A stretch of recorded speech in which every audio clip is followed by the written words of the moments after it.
দুনিয়াতে আমি কি পাই না পাই সেটার হিসাব পরে, পরকালে আল্লাহ পাক আমাকে জান্নাত দিবেন স্যার।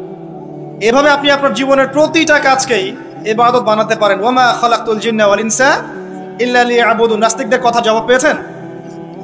এটা অন্য ধর্মের ক্ষেত্রে প্রযোজ্য, যে শুধু ইবাদত বন্দেগী বা পূজা অর্চনা তারা যেটা করে এটাই ইবাদত বলে গণ্য হয়, কিন্তু ইসলামের মধ্যে প্রতিটা কাজই ইবাদত বলে গণ্য হয় যদি আপনি প্রতিটা কাজ নবী সাল্লাল্লাহু আলাইহি ওয়াসাল্লামের তরিকা এবং সুন্নত মোতাবেক করতে পারেন। আমার কথা কি বোঝা যাচ্ছে ভাই? আলহামদুলিল্লাহ। এবার ধরেন আপনি বাসায় ফিরে আসলেন, মাঝখানে জোহরের নামাজ পড়েছেন, আসরের নামাজ পড়েছেন জামাতে, জামাত যদি ছুটে যায় বাসায় জামাত করেছেন, বা আপনার অফিসে জামাত করেছেন, ব্যবসা প্রতিষ্ঠানে জামাত করেছেন, অথবা একাই হয়তো পড়তে বাধ্য হয়েছেন, পড়েছেন, নামাজ পড়েছেন। নামাজ পড়ার পরে আপনি সন্ধ্যায় বাসায় ফিরে আসলেন। বাসায় ফিরে আমরা কি করি? পরিবারকে সময় দেই না? ওখানে খাওয়া দাওয়া করি, গল্প গুজব করি, পরিবারকে সময় দিই। এখন অবশ্যই এই সময় দেওয়ার প্রবণতা কমে যাচ্ছে, সবার হাতে হাতে এখন স্মার্টফোন।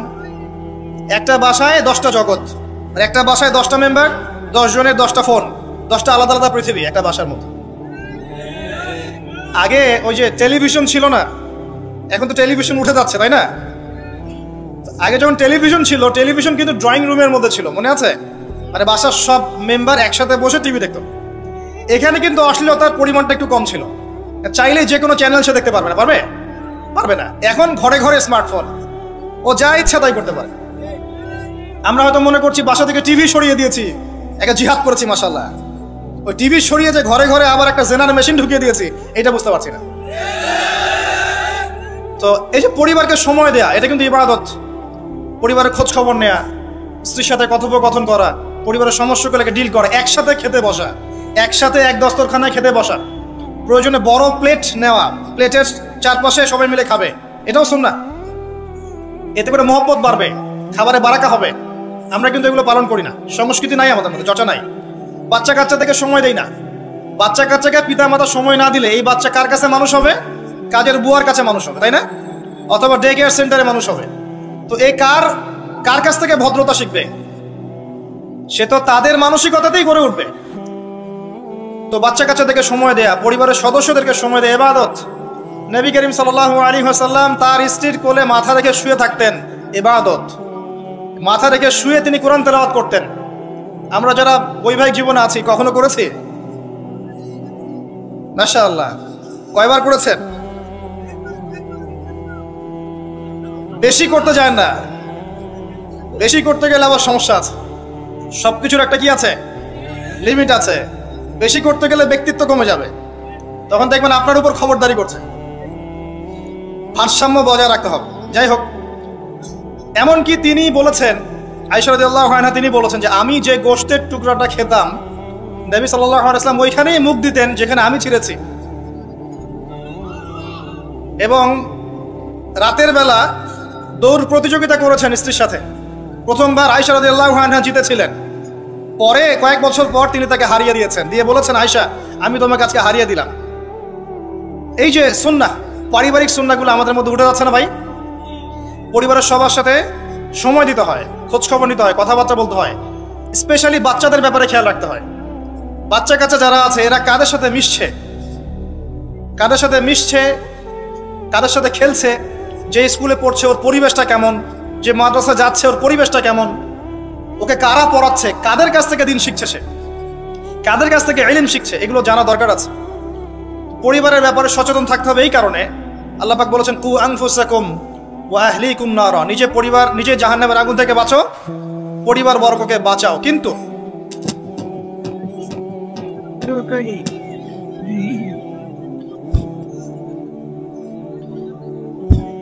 এখানে একটা কথা আছে যে সবার পরিবার কিন্তু একরকম হবে না। হয়তো স্ত্রী কথা শুনবে না, পিতামাতা কথা শুনবে না, সন্তান সন্ততি কথা শুনবে না। এক্ষেত্রে আপনার জন্য হেদায়েত কোথায় জানেন? ওই যে নূহ আলাইহিস সালামকে দেখেন, 950 বছর দাওয়াতি কাজ করেছিলেন, তার সন্তান কিন্তু ঈমান নিয়ে আসে নাই, তার স্ত্রী কিন্তু ঈমান নিয়ে আসে নাই। অতএব আপনি ঈমানদার হলেই যে সবাই আপনার কথা মেনে নেবে এমনটাও নয়, কিন্তু দাওয়াত দিতে হবে, চেষ্টা করতে হবে। এরপর যদি না করে, তাদের লাকুম দিনুকুম ওয়ালিয়া দিন, তুমি তোমার হিসাব দিবা, আমি আমার হিসাব দেব। চেষ্টাটা বড় কথা। লূত আলাইহিস সালামের স্ত্রী ঈমান নিয়ে আসে নাই, আবার ফেরাউনের ঘরে দেখবেন ঈমানদার মহিলা পাবেন, আছে না? ফেরাউনের ঘরে ইমানদার মহিলা থাকতে পারে। আজকে আমরাও দেখি বাংলাদেশের প্রেক্ষাপটে পরিবারের কর্তারা অনেকেই ফেরাউনের মতো আচরণ করেন, কিন্তু স্ত্রীরা মাশাআল্লাহ ইমানদার। এবং অনেক অনেক দেখা যায় যে এক্সকিউজ আমাদের কাছে আসে যে পরিবারের কর্তা ইসলাম পছন্দ করে না, কিন্তু স্ত্রী পর্দা করতে চায়, মেয়েরা পর্দা করতে চায়, দিন শিখতে চায়, পরিবারের কর্তারা সুযোগ দেয় না। এমন অনেক অবজেকশন কিন্তু আসে আলেমুল আমাদের কাছে। তো মনে রাখবেন, সব সময় যে পরিবার সবার একরকম হবে এমনটা জরুরি নয়। পরিবার নূহের মতো হতে পারে আলাইহিস সালাম, লূত আলাইহিস সালামের মতো হতে পারে, আবার মুহাম্মদ সাল্লাল্লাহু আলাইহি ওয়াসাল্লামের মতোও হতে পারে। আমাদের কাজ হচ্ছে পৌঁছে দেয়া, তা'মুরুনা বিল মা'রুফ ওয়া তানহাউনা আনিল মুনকার, এতটুকু। আপনি আপনার অধীনস্থদের উপরে কঠোর হতে পারবেন, যেমন আপনার স্ত্রী এবং সন্তান সন্ততি। কিন্তু আপনার বাবা নামাজ পড়ে না, যার বয়স 60 বছর, আপনি কি তাকে পিটাতে পারবেন? পারবেন না। কিন্তু আপনার সন্তানের বয়স 12 বা 15, সে নামাজ পড়ে না, আপনি তাকে মারতে পারবেন? পারবেন না। এই হলো অবস্থা। পরিবারকে সময় দিতে হবে তাদের হেদায়েতের জন্য, এটা কিন্তু ইবাদত। এমনকি স্ত্রীর সাথে যে সময়টা আপনি কাটাচ্ছেন, অন্তরঙ্গ সময়, এটার জন্যও আপনি নেকি পাবেন। সাহাবায়ে কেরাম বললেন, ইয়া রাসূলুল্লাহ সাল্লাল্লাহু আলাইহি ওয়াসাল্লাম, এই কাজটা তো আমরা প্রবৃত্তির মানে যে তাড়না, এটা নিবারণ করতে গিয়ে কাজটা করি, এর জন্যও কি নেকি পাবো? নবী সাল্লাল্লাহু আলাইহি ওয়াসাল্লাম বললেন, এই কাজটা তোমরা যদি অন্য কারোর সাথে করতে তোমাদের কি গুনাহ হতো না? সাহাবীরা বললেন, হ্যাঁ গুনাহ হতো। অতএব এই কাজ তুমি যদি স্ত্রীর সাথে করো, ইনশাআল্লাহ তুমি নেকি পাবে। সন্তানদেরকে বড় করছি, এই সন্তানদেরকে এই নিয়াতে বড় করতে হবে যে এরা বড় হয়ে আল্লাহর দিনকে এগিয়ে নিবে, আল্লাহর পথে দায়ী হবে, আলেম হবে, মুজাহিদ হবে, মুহাদ্দিস হবে, মুফাসসির হবে, তারা দ্বীনের খেদমত করবে। এই সন্তান আপনার জন্য সাদকায়ে জারিয়ার মাধ্যম হবে ইনশাআল্লাহ। কিছু না হোক সন্তান ভালো মানুষ হবে, তার দ্বারা কেউ ক্ষতিগ্রস্ত হবে না, সে মানবতার কল্যাণে কাজ করবে, আপনি ওই সন্তানের জন্য নেকি পাবেন ইনশাআল্লাহ তাআলা। এই যে আপনার পুরো জীবন, শুরু থেকে ঘুম থেকে নিয়ে একেবারে পরিবার, সমাজ, রাষ্ট্র পরিচালনা পর্যন্ত প্রত্যেকটা কাজ যদি কোরআন এবং সুন্নাহর অনুকূলে হয় এবং নবী সাল্লাল্লাহু আলাইহি ওয়াসাল্লামের সুন্নাহ পদ্ধতিতে হয়, পুরো জীবনটাই আপনি নেকি পাচ্ছেন আলহামদুলিল্লাহ। এটাই সেই আয়াত, ওয়া মা খালাকতুল জিন্না ওয়াল ইনসা ইল্লা লিয়াবুদুন, আমি মানুষ এবং জিনকে সৃষ্টি করেছি শুধুমাত্র আমার ইবাদত করার জন্য। এবার আসেন, আল্লাহ পাক যখন আমাদেরকে সৃষ্টি করেননি তখন কি ছিল? কারা ছিল পৃথিবীতে? সর্বপ্রথমে কারা ছিল পৃথিবীতে? আমরাই প্রথম প্রজাতি নই। আমরা তো এখন মনে করি যে পৃথিবীটা আমাদের, তাই না? আমরা এলিয়েন খুঁজে বেড়াই অন্য গ্রহে প্রাণী আছে কিনা, অথচ বোকা মানুষরা নিজেই জানে না যে এই পৃথিবীর আমরাই বাসিন্দা ছিলাম না, আমাদেরকে জান্নাত থেকে এই পৃথিবীতে পাঠানো হয়েছে। এই পৃথিবীতে আমরা ছিলাম না, এই পৃথিবীতে অন্য প্রজাতি ছিল, অন্য মাখলুক ছিল। আল্লাহু আ'লাম বিসওয়াব, তারা কারা ছিল? প্রথমে আল্লাহ একা ছিলেন, কেউ ছিল? হুয়াল আউয়াল, তিনি প্রথম, এবং সবশেষে আল্লাহ পাক একা থাকবেন, কেউ থাকবে? কুল্লু মান আলাইহা ফান, আছে না আয়াত? প্রথমে আল্লাহ একা ছিলেন, শেষে আল্লাহ একা থাকবেন। হুয়াল আউয়াল ওয়াল আখির ওয়াজ যাহির ওয়াল বাতিন ওয়া হুয়া বিকুল্লি শাইইন আলিম। আল্লাহ একা ছিলেন, এরপর আল্লাহ পাক সৃষ্টি করেছেন আরশ। আরশ মানে আল্লাহ পাক বিশাল সৃষ্টির মধ্যে সবচেয়ে বড় সৃষ্টি হচ্ছে আরশে আজিম। এই আরশে আজিমের নিচে আল্লাহ পাক ছায়া দিবেন কিয়ামতের মাঠে। কয় শ্রেণীর ব্যক্তিকে? 7 শ্রেণী না 6 শ্রেণী? কয় শ্রেণী? হ্যাঁ, 7 শ্রেণী। তার মধ্যে 1 শ্রেণী হচ্ছে তারা যারা তাদের যৌবন কালটাকে আল্লাহর পথে বিলিয়ে দিয়েছে। এই একটা হাদিসই যথেষ্ট যুবক ভাইদের জন্য, যুবতীদের জন্য, যারা তাদের যৌবন কালটাকে আল্লাহর পথে বিলিয়ে দিয়েছে, এদেরকে আল্লাহ পাক তার আরশের ছায়ায় ছায়া দিবেন। ওই দিন ওই ছায়া ছাড়া কোনো ছায়া থাকবে? আল্লাহ পাক আরশ সৃষ্টি করেছেন, আরশটা ছিল পানির উপরে। কার উপরে? কানা আরশুহু আলাল মা, তার আরশটা ছিল পানির উপরে। এরপর আল্লাহ পাক 6 দিনে সৃষ্টি করেছেন পুরো মহাবিশ্ব। কয় দিনে? 6 দিন। আমাদের দিনের মতো দিন না, আল্লাহর কাছে শুধু যে কিয়ামতের দিনটাই আমাদের হিসেবে 50,000 বছরের সমান। কত বছর ভাই? 50,000 বছরের সমান একদিন, কিয়ামতের দিন। কিয়ামতের দিনের কি দরকার ছিল? কি মনে হয় আপনাদের? কিয়ামতের দিনের কি দরকার ছিল? ছিল।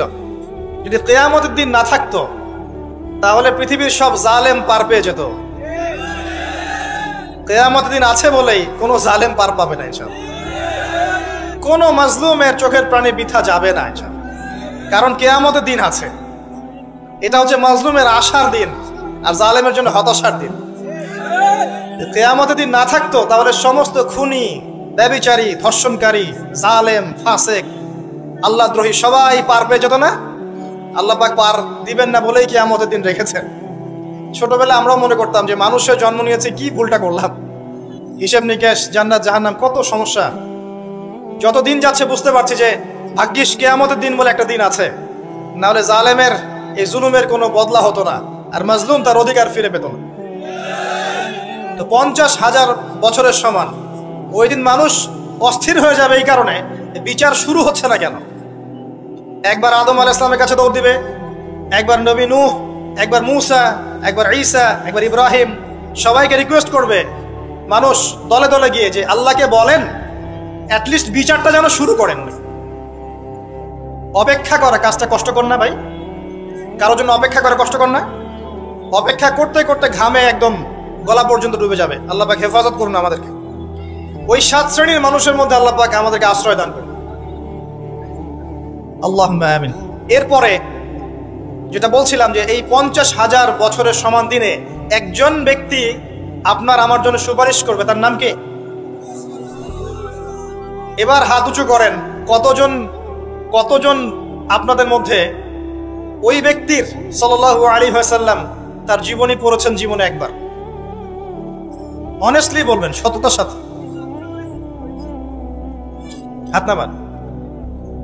এবার চিন্তা করেন, এই যে আমরা স্লোগানগুলো দেই যে আল কোরআনের আলো ঘরে ঘরে জালো, নারায়ে তাকবীর, আল্লাহু আকবার, স্লোগান দেই না অনেক? বাস্তবতা স্লোগানের মধ্যে পার্থক্য নাই।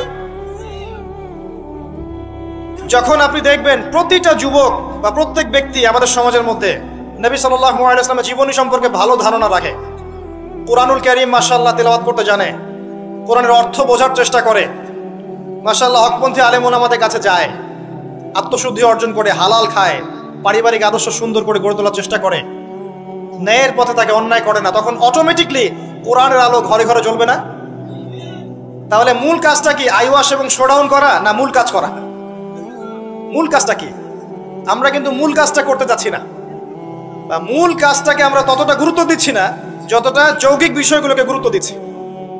আর এই কারণে দীর্ঘদিন থেকে দেখছি যে উম্মার অবস্থা মোটামুটি অপরিবর্তনীয় আছে, বরং দিন দিন ডে বাই ডে আস্তে আস্তে অধঃপতন হচ্ছে। আপনি হয়তো প্রশ্ন করতে পারেন আমার দিকে আঙ্গুল তাক করে, কে বললো আপনাকে অধঃপতন হচ্ছে?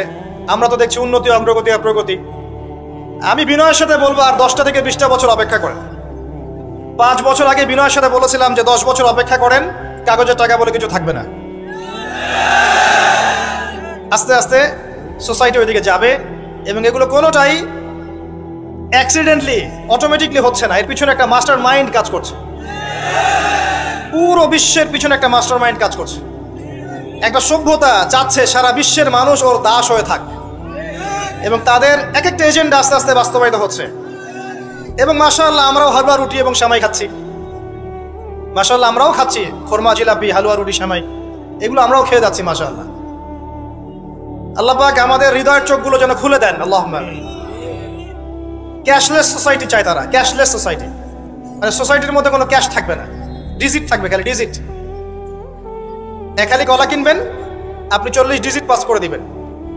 কলাওয়ালা 40 ডিজিট পেল, ওর দরকার এখন ধরেন মাছ, ও 40 ডিজিটের মাছ কিনবে। মাছওয়ালার দরকার মনে করেন চাল, ও 40 ডিজিটের চাল কিনবে। ডিজিট ঘুরবে, খালি সংখ্যা খালি ঘুরতে থাকবে হাত থেকে হাত। এমন একটা মানি আপনাদেরকে দিবে, এমন একটা মুদ্রা দিবে আপনাদেরকে, যে মুদ্রা ধরতেও পারবেন না, পকেটেও রাখতে পারবেন না। এখন তো ধরতে পারেন, পকেটে রাখতে পারেন, একটা সময় আসবে মুদ্রা ধরতেও পারবেন না, পকেটেও রাখতে পারবেন না। এবং এগুলোর মান তারা নিয়ন্ত্রণ করবে। যখন দেখবে যে আপনার মধ্যে তাওহীদ বেশি আছে, ইসলামের চেতনা বেশি আছে, দ্বীনের ফিকির বেশি, ইসলাম করছেন, আপনার মান কমে যাবে। যদি দেখে আপনার মধ্যে দাসত্ব আছে, ওরা যা বলছে আপনি সামিআনা ওয়া আতা'না বলছেন, ইয়েস স্যার করছেন, আপনি উন্নতি, অগ্রগতি, প্রগতি পাবেন। হ্যাঁ, যারা এগুলো লঞ্চ করছে তারা আবার তাদের সম্পত্তিগুলোকে গোল্ড এবং সিলভারে কনভার্ট করছে অলরেডি। দেখেন বড় বড় ব্যাংকগুলোকে দেখেন, সব গোল্ড এবং সিলভারে কনভার্ট করছে। ওই ইসরায়েলের দিকে তাকিয়ে দেখেন, ও তার সমস্ত সম্পত্তিগুলোকে, বেশিরভাগ সম্পত্তিগুলোকেই সাস্টেইনেবল গোল্ডের কনভার্ট করছে। ও আমাদের মতো বোকা নয়। শোনেন কেমন বোকা নয়, বিগত 70 বছরে মুসলিমদের নাকের ডগার উপরে বসে 4টা যুদ্ধে মুসলিমদেরকে পরাজিত করে দিয়েছে ইসরায়েল। বিগত 70 বছরে ওরা প্রথমে ব্রিটেন, তারপরে আমেরিকার হাত ধরে বিশ্বের এমন একটা জায়গায় এসেছে যে এই জায়গা থেকে তারা বিশ্বের পলিটিক্স, ইকোনমিক্স, মিডিয়া, প্রযুক্তি, ফাইন্যান্স সব নিয়ন্ত্রণ করার শক্তি অর্জন করেছে অলরেডি। আপনি ভাবছেন করবে?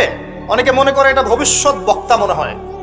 আমি বলছি যে বর্তমান সম্পর্কে আপনি খবর রাখেন না বলেই বর্তমানকে আপনার ভবিষ্যৎ মনে হচ্ছে। এটা বর্তমান, এটা ভবিষ্যৎ না। ভবিষ্যতে তো সে সারা বিশ্বকে রুল করবে ইনশাআল্লাহ তাআলা। না হলে তো সে মাসিহুদ দাজ্জালের ফলোয়ারই হতে পারবে না। আর দাজ্জাল তো সারা বিশ্বকে শাসন করবে এবং তাকে ফলো করবে জিউসরাই। তবে হ্যাঁ, এটা আমরা জানি কোরআন এবং হাদিস থেকে আলহামদুলিল্লাহ যে ওদের এই দমন, পীড়ন, জুলুম এবং শাসনটা চিরস্থায়ী হবে না ইনশাআল্লাহ। এটা একটা সাময়িক সময় জুড়ে থাকবে, এরপরে আল্লাহ পাক পৃথিবী থেকে এটাকে সরিয়ে দিবেন ইনশাআল্লাহ। কিভাবে সরাবেন?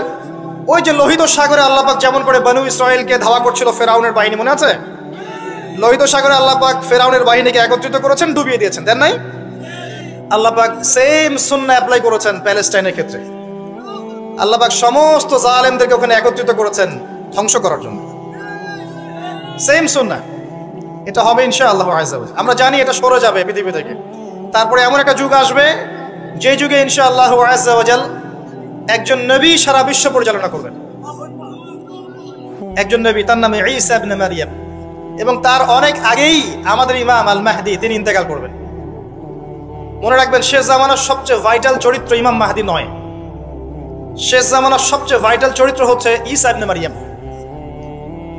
ঈসা ইবনে মারইয়াম সবচেয়ে ভাইটাল চরিত্র, কারণ তিনি জেরুজালেম থেকে সারা ওয়ার্ল্ডে ইসলামী খেলাফা কায়েম করেন এবং 40 বছর, এই 40 সংখ্যা এক্স্যাক্টলি 40 না আরো বেশি আল্লাহ ভালো জানেন, পৃথিবী জুড়ে ইসলামের অনুশাসন বজায় থাকবে ইনশাআল্লাহ। একটা কাঁচা বাড়ি, একটা পাকা বাড়ি আপনি পাবেন না যেখানে আল্লাহর কালিমা প্রবেশ করবে না, জুলুম বলে কিছু থাকবে না ইনশাআল্লাহ। যা দেখছেন আপনি এখন ওয়ার্ল্ড ওয়াইড যে দাপট, দেখে মনে হচ্ছে বিশ্ব এদের কোনো অস্তিত্বই বিশ্বে থাকবে না। এখন সারা বিশ্বের দিকে তাকিয়ে আপনার কাছে মনে হচ্ছে মাশাআল্লাহ, NATO, United Nations, world bank, এইটা সেটা, বিশ্ব যে কি হচ্ছে সারাদিন। শুক্র গ্রহ আমার, একজন বলছে না শুক্র গ্রহ আমার, একজন মিসাইল তৈরি করছে, আরেকজন প্রতিরক্ষা ব্যবস্থা করছে। ওয়ার্ল্ড অ্যাফেয়ার্স পড়লে মনে হয় যে ওয়ার্ল্ডটা এদেরই, কিন্তু আল্লাহ রাসূল সাল্লাল্লাহু আলাইহি ওয়াসাল্লাম বলছেন যে বিশ্বটা আস্তে আস্তে আস্তে আস্তে তার ধ্বংসের দিকে যাচ্ছে। এইটা চিরস্থায়ী হবে না এবং একে অপরের সাথে কলিউশন করে এরা শেষ হয়ে যাবে। মুসলিমদের উপর দমন পীড়ন যেমন বাড়বে, ঠিক একইভাবে আল্লাহ রাব্বুল আলামিন মুহাম্মদ সাল্লাল্লাহু আলাইহি ওয়াসাল্লামের বংশধরদের মধ্য থেকে একজন ইমামকে বের করে নিয়ে আসবেন। তিনি ইনশাআল্লাহ আযজা ওয়া জাল্লা মুসলিমদেরকে নিয়ে এই জুলুমের বিরুদ্ধে দাঁড়িয়ে যাবেন। পরে যখন মাসিহুদ দাজ্জাল বের হবে, তাকে তিনি হত্যা করতে পারবেন না, কারণ তাকে এত বেশি ক্ষমতা দেওয়া হবে যে মুসলিমরা তার সাথে পেরে উঠবে না। তখন আল্লাহ পাক ঈসা ইবনে মারইয়ামকে পাঠাবে, সবচেয়ে ভাইটাল ক্যারেক্টার, এবং তিনি এই প্যালেস্টাইনের বাবে লুদ নামক জায়গায় মাসিহুদ দাজ্জালকে হত্যা করবেন ইনশাআল্লাহ আযজা ওয়া জাল্লা। আমাদেরকে বিশ্ব নেতারা এখন বোঝায় যে বিশ্বের শেষ নাই, এই পৃথিবী জয় করার পর আমরা মঙ্গলে গিয়ে থাকবো, তারপর শুক্রে, তারপর শনিতে, তারপর বৃহস্পতিতে, তাই না? মাইন্ডসেটটা এমন তৈরি করেছে না? কিন্তু বাস্তবতা হচ্ছে এই মহাবিশ্বই ধ্বংস হয়ে যাবে। এই পৃথিবী তো ধ্বংস হবেই, মহাবিশ্ব ধ্বংস হয়ে যাবে। তবে পৃথিবী ধ্বংসের আগে আল্লাহ পাক ঈসা ইবনে মারইয়ামের হাতে সারা বিশ্বে ইসলামী খেলাফা কায়েম করবেন ইনশাআল্লাহ। মাঝখানে একটা সময় আপনাকে পার করতে হবে। কত বছর? ননসেন্স প্রশ্ন যে ভাই কত বছর, 100, 200, 500, আল্লাহ ভালো জানেন, আমরা জানি না এবং জানার কথাও না। কেউ যদি বলে এত সাল, সে নিশ্চিত কাযযাব, একজন মিথ্যাবাদী। এবং এটা একটা অহেতুক কথা, এত সাল, এত বছর পর, এটা আমরা বলতে পারবো না। এতটুকু বলতে পারবো যে পৃথিবী চিরদিন এভাবে থাকবে না। ওয়ার্ল্ডে এখন যা দেখছেন এগুলো চিরস্থায়ী হবে না। আস্তে আস্তে আস্তে আস্তে রাত যত গভীর হবে, ভোর তত কাছাকাছি আসবে, এবং এই পুরো বৈশ্বিক জুলুম, ফাসাদ, আপনার জেনা, আপনার পর্নোগ্রাফি, আপনার মাদক, সুদ, জুলুম, অত্যাচারের মধ্যেও দেখবেন প্রত্যেকটা জায়গায় জায়গায় আল্লাহ পাক কিছু না কিছু আল্লাহর বান্দাকে রেখে দিবেন এবং আমার বিশ্বাস তাদের বেশিরভাগই হবে যুবক শ্রেণী। এটা আমার মত, আল্লাহ ভালো জানেন, আমার মনে হয় বেশিরভাগই হবেন যুব সমাজ। এবং আমার কাছে একটা দলিল আছে কেন মনে হয়, কারণ আসহাবুল কাহফ যারা ছিলেন তারা যুবক ছিলেন। প্রত্যেক যুগে যুগে আসহাবুল কাহফ থাকবেন ইনশাআল্লাহ তাআলা। তাদের হাতেই আল্লাহ পাক ইনশাআল্লাহ তাআলা এই দিনটাকে আমানত হিসেবে রাখবেন। উলামায়ে কেরাম তাদেরকে এগিয়ে নিয়ে যাবে, আস্তে আস্তে দেখবেন পরবর্তী জেনারেশনের পতাকা তারা বহন করবে ইনশাআল্লাহ। এখন যে কথাগুলো বলতে এতগুলো কথা বললাম, যে যখন আল্লাহ পাক মহাবিশ্ব সৃষ্টি করেছেন 6 দিনে, তখন মানুষের কোনো অস্তিত্ব ছিল না, ছিল কোনো অস্তিত্ব ছিল না, মানুষের অস্তিত্বই ছিল না। সূরা দাহর পড়েন 1 নম্বর আয়াত, আল্লাহ পাক বলছেন হাল আতা আলাল ইনসান হিনুম মিনাদ দাহরি লাম ইয়াকুন শাইআন মাযকুরা। মানুষের উপর একটা সময় চলে গেছে যখন মানুষ কোনো আলোচ্য বিষয় ছিল না। এখন সারা ওয়ার্ল্ডের দিকে তাকালে মনে হয় যে মানুষই সবকিছু, তাই না? অথচ মানুষের বাইরে যে একটা জাতি আছে, জিন জাতি, এটাকে বিশ্বাসই করে না মানুষ। মানুষের আশপাশে ঘুরছে ফেরেশতারা, মানুষ বিশ্বাসই করে না। আল্লাহ পাক আছেন আরশে আজিমে, তার উপরে, মানুষ বিশ্বাসই করে না যে আল্লাহ বলে কেউ আছে। মানুষ মনে করে বিগ ব্যাং থেকে সব সৃষ্টি হয়েছে। হ্যাঁ, অনেক মানুষ মনে করে যে আল্লাহ বলতে কেউ নাই, সবকিছু বিগ ব্যাং থেকে সৃষ্টি হয়েছে। অথচ আল্লাহ পাক কোরআনে বলেছেন আওয়ালাম ইয়ারাল্লাযীনা কাফারু, সূরা আম্বিয়া 30 নম্বর আয়াত, আন্না সামাওয়াতি ওয়াল আরদা কানাতা রাতকান ফাফাতাকনাহুমা। কাফেররা কি লক্ষ্য করে দেখে না এই মহাবিশ্ব এবং পৃথিবী একটা বিন্দুর মধ্যে ছিল, আমি এটাকে পৃথক করে দিয়েছি, পার্থক্য করে দিয়েছি। ওয়াজআলনা মিনাল মাই কুল্লা শাইইন হাই, প্রত্যেক জীবন্ত প্রাণীকে সৃষ্টি করেছি পানি দ্বারা। আফালা ইউমিনুন, এরপরেও কি তারা বিশ্বাস করবে না? যারা সায়েন্সের ছাত্র, নিউক্লিয়াস সম্পর্কে পড়ে দেখেন, সাইটোপ্লাজম সম্পর্কে পড়ে দেখেন, ওখানে কতটুকু পানি আছে, কত অংশ পানি আছে। আল কোরআন বৈজ্ঞানিক, সম্পূর্ণ বৈজ্ঞানিক, কিন্তু বিজ্ঞান কোরআনিক হতেই হবে জরুরি না। বিজ্ঞানের কোনটা সত্য কোনটা মিথ্যা এটা কোরআন দিয়ে মানদণ্ড হিসেবে যাচাই করা যাবে। কোরআনের কোনটা সত্য কোনটা মিথ্যা এটা বিজ্ঞান দিয়ে যাচাই করা যাবে না। আল্লাহ পাক সৃষ্টি করেছেন, এরপরে মানুষকে সৃষ্টি করে একা ছেড়ে দেননি। আল্লাহ পাক প্রথমে নাম শিখিয়েছেন, সমস্ত জ্ঞান শিখিয়েছেন কাকে? আদম আলাইহিস সালামকে। ওয়াল্লামা আদামাল আসমা কুল্লাহা, মহাবিশ্বের সমস্ত নাম আমি আদমকে শিখিয়েছি। সুবহানাল্লাহ। আমাদের পিতা আদম আলাইহিস সালামের ডিএনএ এর মধ্যে জ্ঞান ছিল, সমস্ত জ্ঞান ছিল যা আল্লাহ পাক শিখিয়েছেন। বাই ডিএনএ আমাদের মধ্যে জ্ঞানগুলো এসেছে, এমনি এমনি আসেনি। মানুষ একটা বুদ্ধিবৃত্তিক প্রাণী না? অটোমেটিকলি কি মানুষ জ্ঞান শিখে ফেলেছে? আল্লাহ এই জ্ঞান আদম আলাইহিস সালামকে শিখিয়েছেন, তার বংশধরদের মধ্যে জ্ঞান ছড়িয়ে পড়েছে। এরপর আল্লাহ পাক জান্নাতে রেখেছেন, শর্ত দিয়েছেন কি? ওয়ালা তাকরাবু ওয়ালা তাকরাবা হাযিহিশ শাজারা, তোমরা দুজন এই গাছের কাছে যাবে না। পরীক্ষা, গাছটার নাম কি? এটা হচ্ছে ওই প্রশ্নের মতো ঈসা আলাইহিস সালাম কবে আসবেন। গাছটার নাম কি? এটা ওই প্রশ্নের মতো যে দাজ্জালের আসল নাম কি হবে, ইমাম মাহদী কত সালে আসবেন। এগুলো ওই প্রশ্নের মতো যে ওই গাছটার নাম কি ছিল। প্রয়োজন নাই গাছের নামের আমার। গাছটা ছিল একটা টেস্ট, পরীক্ষা। গাছের কাছেও যেও না। চলে গেলেন, কার প্ররোচনা চলে গেলেন? ইবলিস। তার নাম কি? ইবলিস। আচ্ছা, ইবলিস আমল করতো না? ইবলিস ফেরেশতাদের সর্দার ছিল না? কি কারণে আল্লাহ পাক তাকে বহিষ্কার করলেন? অহংকার, রাইট। আবা ওয়াস্তাকবারা, সিজদা করি নাই। খলাকতানি মিন নার ওয়া খলাকতাহু মিন তিন, আমাকে সৃষ্টি করেছেন কি দিয়ে? আগুন। তাকে সৃষ্টি করেছেন মাটি। এটাকে বলে আত্ম অহংকার, ইগো। মনে রাখবেন, আপনার যত বড় সার্টিফিকেট থাকুক, কেমব্রিজ থেকে, অক্সফোর্ড থেকে, হার্ভার্ড থেকে বা দারুল উলুম থেকেই, যদি আপনার কাছে অনেক বড় বড় সার্টিফিকেট থাকে কিন্তু মনের মধ্যে অহংকার থাকে, আপনার মনের মধ্যে নূর আসবে না। যদি আসতো তাহলে ইবলিসের মনে আসতো। তার জ্ঞানের কোনো কমতি ছিল না, ওয়াস্তাকবারা, সে অহংকার করেছে। আর অহংকার কাকে বলে? মাতারুন নাস মাতারুল হক ওয়া গামতুন নাস, সত্যকে প্রত্যাখ্যান করা এবং অন্যদেরকে ছোট করা, আন্ডারএস্টিমেট করা। আর আমাদের সংস্কৃতি এখন হচ্ছে অন্যকে আন্ডারএস্টিমেট করা। আমাদের চরিত্রই হয়ে গেছে এমন, গীবত, তোহমত, অপবাদ, সমালোচনা, কাদা ছড়াছড়ি, চুল ছেঁড়াছেড়ি, এগুলোই সংস্কৃতি। যতক্ষণ আমরা এই কাজগুলো করতে থাকি ততক্ষণ ওই যে ইসরায়েল, সে আরো 10টা মিসাইল বানিয়ে ফেলে। এই জন্যই বলি যে আমরা মাঝে মাঝে জিলাপি খাই, খোরমা খাই, আর তারা তাদের কাজের দিকে এগিয়ে যায়। প্রথম দিকে হালুয়া রুটি বলেছিলাম, অনেকে রাগ হয়েছিল, ওই জন্য হালুয়া রুটি শব্দটা বলি না, আর বলি জিলাপি আর কোরমা খাই। এখন অনেকে রাগ হয় না। তো বাস্তবতা এমন ভাই, শোনেন, এই জায়গায় 1 মিনিট সময় দেন।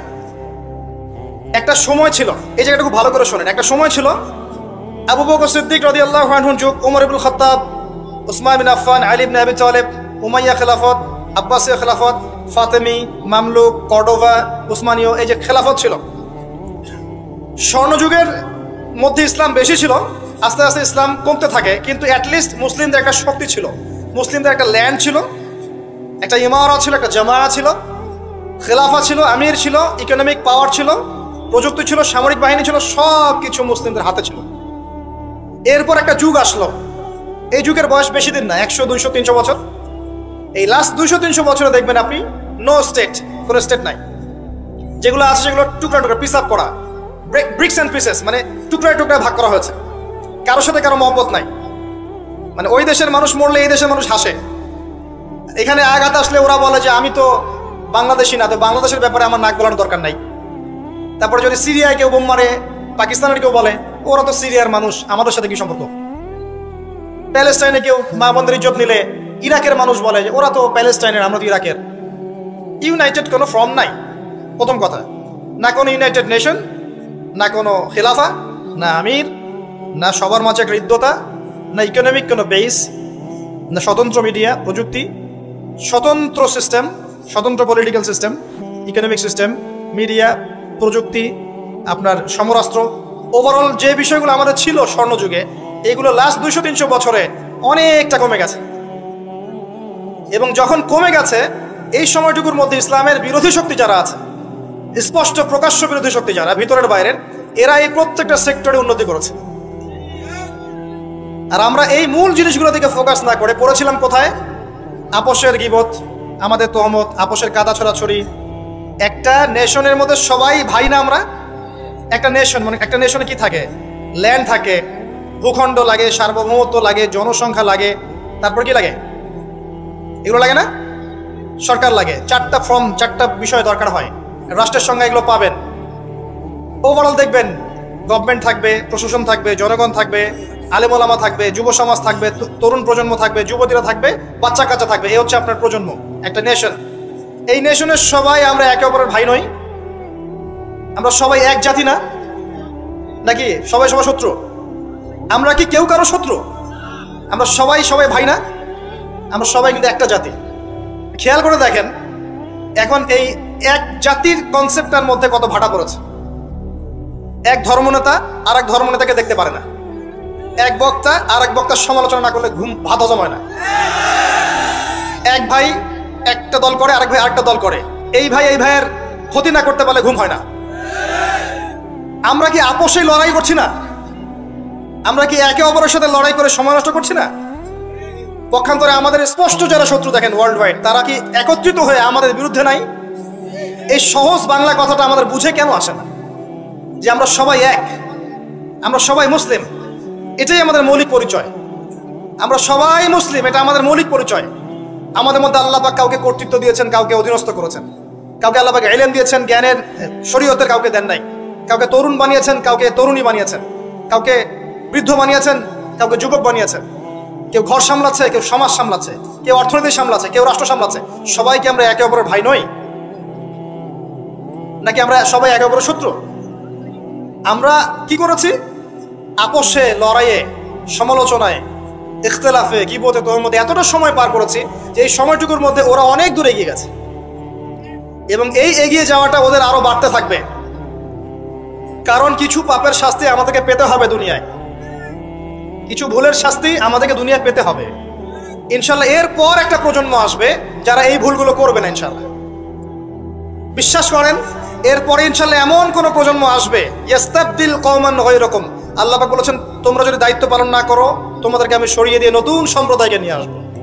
সুম্মা লা ইয়াকুনু আমসালাকুম, তারা তোমাদের মতো হবে না।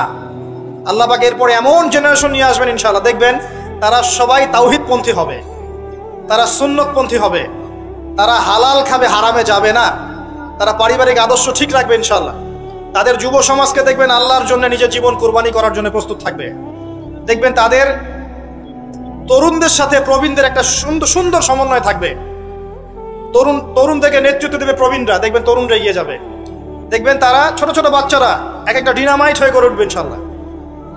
অপেক্ষা করতে থাকেন, সময় আসবে এক সময় ইনশাল্লাহ, হতাশ হবেন না। মাঝখানের এই সময়টুকুতে প্রথম কাজ হচ্ছে পরিস্থিতি বোঝা, মৌলিক কাজগুলোর দিকে ফোকাস করা, এবং যে কাজগুলো মৌলিক নয় গৌণ কাজ এগুলোর দিকে বেশি ফোকাস না করা, মূল কাজের দিকে ফোকাস করা। মূল কাজ হচ্ছে সবাই আমরা ভাই ভাই, আপসে ঐক্যবদ্ধ থাকতে হবে। বাট ঐক্যবদ্ধ থাকার জন্য সবাইকে নতুন দল খোলার দরকার নাই। খালি মন থেকে বিশ্বাস করে নেন যে সে আমার ভাই, ব্যাস। খালি মন থেকে মনে করে নেন যে সবাই আমার ভাই, দেখবেন মনের মধ্যে ঐক্য হয়ে গেছে।